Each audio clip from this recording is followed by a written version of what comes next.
Hello 10th class, कैसे हैं आप। आशा करता हूँ आप सभी स्वस्थ और मस्त होंगे।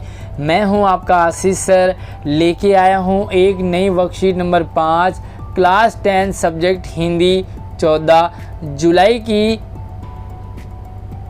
ये वर्कशीट आपके जीवन में एक नया मोड़ लेके आने वाली है। बहुत ही मज़ेदार कहानी है। तो चलिए वीडियो के साथ एंड तक बने रहें और आगे बढ़ने से पहले इस वीडियो को लाइक कर लीजिए, अपने दोस्तों को क्लास ग्रुप में ज़रूर शेयर कीजिए और अभी तक आपने हमारे चैनल को सब्सक्राइब नहीं किया है तो फटाफट से कर लीजिए। तो चलिए शुरू करते हैं। एक बार स्वामी विवेकानंद जी का एक शिष्य उनके पास आता है और कहता है कि स्वामी जी, मैं आपकी तरह, आप ही की तरह भारत की संस्कृति, भारत का दर्शन, भारत के रीति रिवाजों का प्रचार प्रसार करने के लिए अमेरिका जाना चाहता हूँ।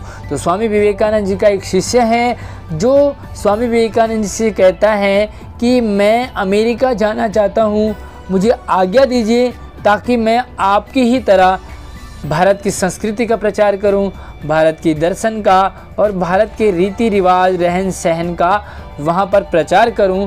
यह मेरी पहली यात्रा है। आप मुझे विदेश जाने की अनुमति और अपना आशीर्वाद दें। आशीर्वाद लेने आता है।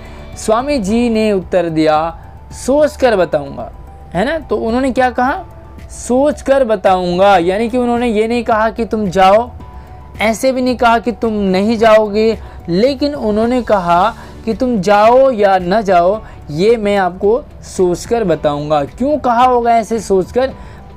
शिष्य समझ गया कि वे उसे अमेरिका नहीं भेजना चाहते, है ना। तो जब कभी हम किसी को टालना चाहते हैं, जब किसी को मना करना चाहते हैं, तो इसी तरीके के जवाब हम देते हैं। तो शिष्य को भी लगा कि स्वामी जी उसे अमेरिका भेजना ही नहीं चाहते। वह उनके पास ही रुक गया। 2 दिनों के बाद स्वामी जी ने उसे बुलाया और कहा, तुम अमेरिका जाना चाहते हो तो जाओ, मेरा आशीर्वाद तुम्हारे साथ है। मतलब 2 दिन बाद स्वामी जी को अचानक से क्या हुआ। 2 दिन पहले तो उन्होंने कहा सोच कर बताऊंगा, लेकिन 2 दिन बाद कहा कि तुम जाना चाहते हो तो चले जाओ। शिष्य ने बहुत विनम्रतापूर्वक स्वामी जी से 2 दिन बाद उत्तर देने का कारण पूछा, है ना। आपके मन में भी ये सवाल आ रहा होगा कि स्वामी जी ने चले जाओ इतना ही तो कहना था, फिर इतना कहने के लिए उन्होंने 2 दिन का समय क्यों लिया। स्वामी जी ने कहा, मैं देखना चाहता था कि तुम्हारे अंदर कितनी सहन शक्ति है, तुम कितना सहन कर लेते हो। कई बार हमें कोई चीज़ खाने के लिए मना कर दिया जाता है कि आज नहीं कल खाना। कई बार आपको टीचर काम चेक करने के लिए अगले दिन कहते हैं। कई बार आपका कोई भी काम होता है वो 1-2 दिन के लिए टाल दिया जाता है। आप सोचते हैं कि हमें टाल दिया, लेकिन एक्चुअली वो टाला नहीं है, बल्कि आपको चेक करने के लिए टीचर ऐसा करते हैं। कहीं तुम्हारा आत्मविश्वास डगमगा तो नहीं रहा है, लेकिन तुम यहाँ रहकर निर्विकार, यानी कि तुम्हारे मन में ऐसे कुछ भी गलत भावना नहीं आई और तुम मेरे आदेश की प्रतीक्षा करते रहे। मैंने कहा 2 दिन बाद बताऊंगा, तो तुम 2 दिन का इंतज़ार करते रहे। तुम्हारे अंदर कोई भी नेगेटिविटी नहीं आई, ना ही तुमने क्रोध किया, ना ही तुमने जल्दबाजी की, ना ही तुमने धैर्य खोया, है ना। तो एक्चुअली क्या होता है, हम भी भाई टीचर ने नहीं मना किया तो छोड़ो हम तो करेंगे, मम्मी पापा ने हमें इस चीज़ के लिए मना क्यों किया होगा, अब हम इस काम को ज़रूर करेंगे, हमारे दोस्त ने वहाँ जाने से मना क्यों किया होगा। तो ये सारे एक्साइटमेंट हमारे मन में होते हैं। बट स्वामी जी ने कहा कि तुम्हें ये सारी जल्दबाजी नहीं किया, नहीं तुम्हें गुस्सा आया, तुमने धैर्य रखा, है ना, जिसमें इतनी सहन शक्ति और गुरु के प्रति प्रेम भाव हो। गुरु के प्रति सम्मान, रिस्पेक्ट, प्रेम, आदर भी तो है कि गुरु जी ने कहा कि 2 दिन बाद तो 2 दिन बाद कर लेंगे, है ना। ऐसे नहीं कि भाई 2 दिन बाद कहा और आप जो है गुरु जी को भला भला कहने लगे अपने टीचर को, ऐसे थोड़ी होता वगैरह वगैरह, है ना। वह शिष्य कभी भटकेगा नहीं जिसके अंदर सहन शक्ति हो, जिसके अंदर गुरु के प्रति प्रेम हो, आदर हो, रिस्पेक्ट हो, सम्मान हो, वह कभी भी जीवन में भटकेगा नहीं, जरूर सफल होगा। किसी दूसरे देश के नागरिक के मन में अपने देश की संस्कृति को अंदर तक पहुंचाने के लिए ज्ञान के साथ साथ धैर्य होना, विवेक होना, संयम की आवश्यकता होती है। आपके अंदर बहुत नॉलेज है, लेकिन इसके लिए क्या चाहिए? धैर्य, इसके लिए विवेक चाहिए, सोच समझ करके स्टेप लेना, संयम चाहिए, कंट्रोल करना, एग्रेसिव नहीं होना है। मैं इसी बात की परीक्षा ले रहा था।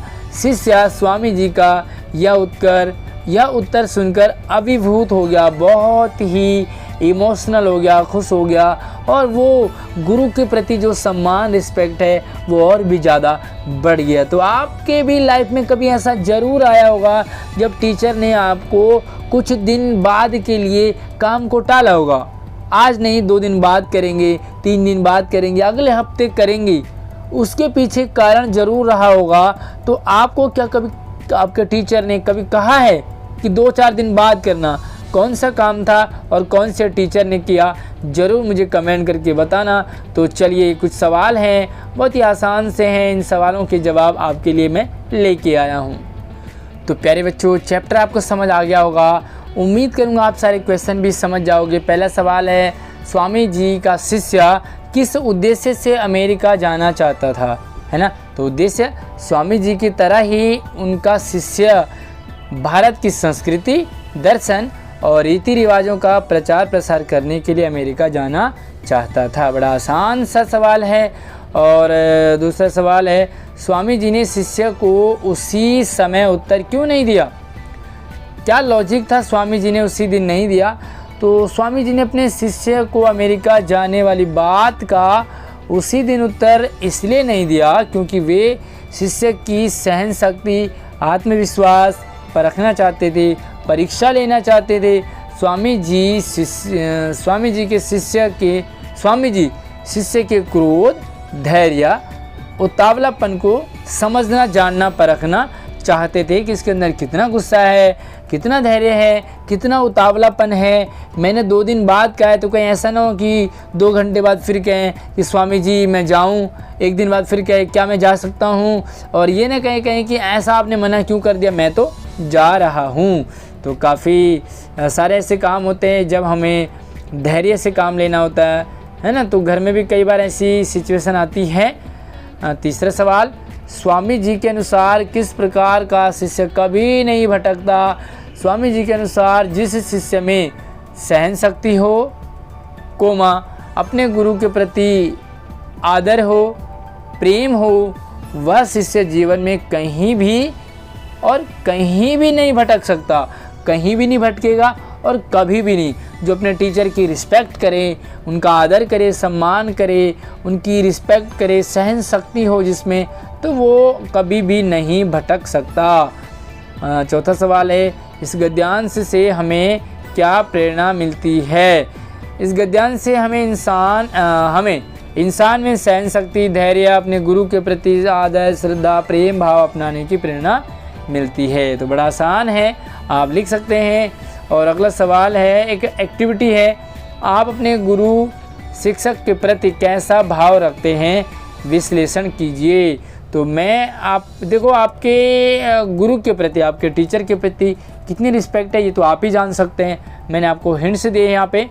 गुरु की सेवा, आप इसमें लिखोगे कि आप गुरु की सेवा कैसे करिए, आपने गुरु का आदर, आप अपने गुरु का आदर कैसे करते हो, कैसे किया आपने।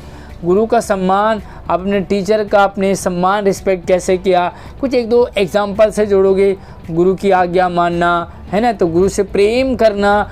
तो ये सारी बातें आप ज़रूर अपने आंसर में मेंशन करेंगे। उम्मीद करूँगा आपको आज की वर्कशीट समझ आई होगी। कौन हैं आपके ऐसे टीचर जिनकी आप सेवा भी करते हैं, आदर भी करते हैं, सम्मान भी करते हैं, उनकी आज्ञा भी मानते हैं और उनसे प्रेम भी करते हैं? अपने टीचर का नाम ज़रूर कमेंट में बताना, और टीचर से आप इतना प्रेम क्यों करते हैं ये ज़रूर लिखना। वीडियो को लाइक करके शेयर ज़रूर करें। धन्यवाद।